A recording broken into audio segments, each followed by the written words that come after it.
So what about the other 1% of the UFO phenomenon? Has there ever been legitimate sightings?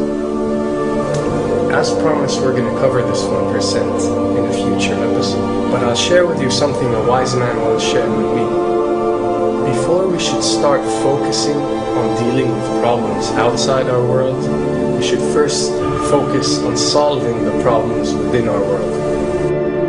And before you can start solving problems within your world, you first have to solve problems within yourself and within your surrounding environment of family and friends. So basically what I'm trying to say is that we have priorities that we need to focus on first and foremost so we can successfully build our lives and our minds. Now, it's no secret that the difference between what the government knows about UFOs and aliens and what is shared or released to the public is extremely enormous. And unfortunately, governments and several organizations on Earth are taking advantage of the UFO phenomenon to achieve worldly agendas. So why do we see particle beams, huge ones, firing at things that are, you were saying 200,000 Gs? Yep. I mean, go over that. Well, because I think it's part of a test for if there are bad guys out there. Or maybe they're doing preparations for factions. We may be looking at more than one faction. Remember, these groups tend to fragment. They fractally fragment so that you have wars within wars within wars. You know. But why would NASA release that footage? Well, remember, you've got all the good guys in NASA, and then you've got a few who are not good guys. The good guys don't know that there's something to keep secret. Remember, the lie's different at every level. They believe the lies they've been told. So when you set up a structure, an institution, which is supposed to be open and above board and is supposed to present live TV of the shuttle missions, they present live TV. Now, the controllers can't say, oh, well, you can broadcast this, but you can't broadcast that.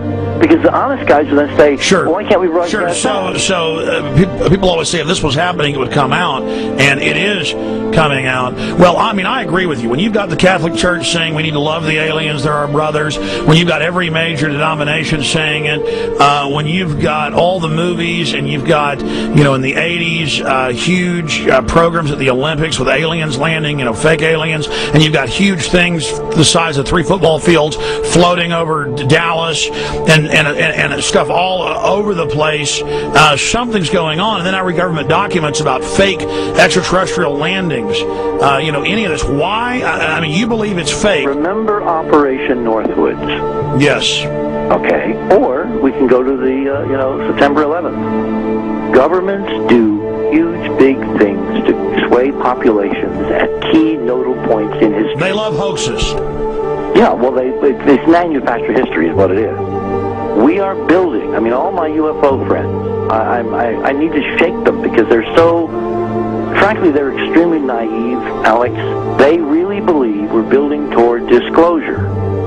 I believe we're building toward a mass, carefully manufactured, fake event where ETs, who are really humans, who are really part of this secret clique, who are probably Nazis, who developed or perfected their technology from World War II, which is why you've got to get, Joseph on. They are going to basically fake out the world. And there's an incredible window on the Nazi black ops program, the compartmentalized, incredible high technology efforts that were being funded by the Nazi war machine, particularly toward the end of the war, in a desperate effort to win the war, and they fastened their hopes on several key technologies, some of which appear to be the control of gravity itself, which again is a separate piece of data from my work, which came at this from a hyperdimensional physics perspective. We know there's a lot of suppressed technology. 20 years after the B-2 bomber was already in service, they declassify it. So we have a lot of cases of that. We know there's a whole shadow government. This is technology and physics, Alex, that would make anything you think you know like a candle flame compared to a hydrogen bomb. This is a physics that literally allows you to rearrange time.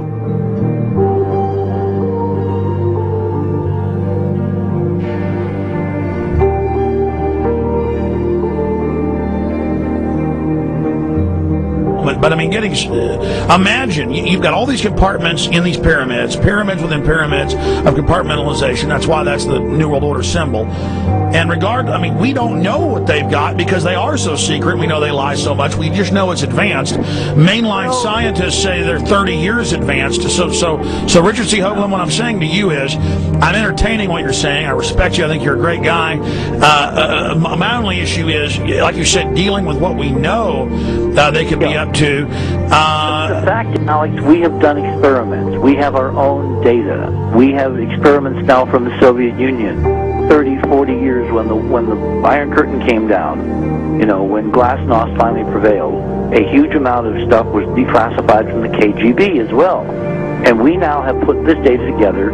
We not only know what the physics is, we know what it can do, we know what it's based on, we know how to make it work. We've seen in our own experiments ample evidence. We've seen experiments across the American landscape and even in Europe that vindicate various parts of this. And the latest thing I'm working on, it looks like von Braun himself was deeply involved in some of this early physics experimentation, but they're keeping all the good stuff for themselves. The reason is that if we got access to the good stuff, if we got access to the technologies, the energy, we wouldn't be worried about $4, $5 a gallon gas or $10 a gallon gas. We would live like people are supposed to live, all 6 billion of us who could live lightly on the earth, Alex, with this technology. And live longer. Absolutely, and better, and you could live to 200-300 and have the virility of your 20s and 30s. There's extraordinary medical breakthroughs, there's extraordinary physics breakthroughs, technology breakthroughs, energy. It's all been kept away. Think about it. We're already on a planet hurtling through space, all these wonders around you, and you've been taught it's bizarre to question, and that's because there's so many kooks in the alternative movement who do talk about ridiculous, Hollywood-style green men, instead of really looking at the shadow government and all these crazy secret societies that are admittedly running NASA and the shadow government. Now, ladies and gentlemen, during this talk that I'm going to give you, I'm going to explain to you the history of this phenomenon, who the secret government really is, and I will name them by name, beginning group, the study group. I will tell you who they are today. I'm going to tell you what this is all about.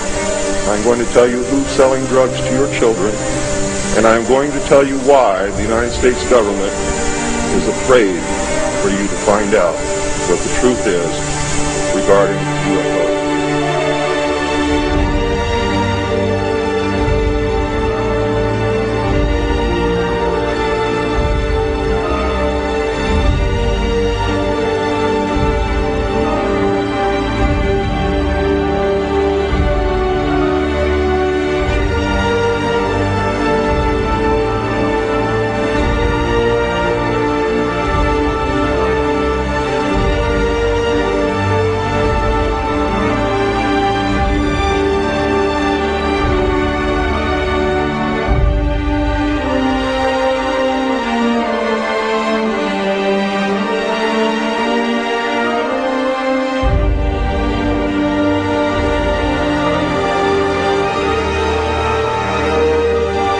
And it turns out that even though she remembered that she'd been part of the team to debrief the astronauts, she couldn't remember a thing that they said. She couldn't remember why she no longer was working with NASA. She couldn't remember. In other words, her memory lapses were enormous, and I don't think they were sane, because we now found the same pattern in all the flight crews. Because the awful truth, Alex, is they have been brainwashed. They have been mind controlled. They have had a technology, a very sophisticated technology, which took away the real missions that they experienced.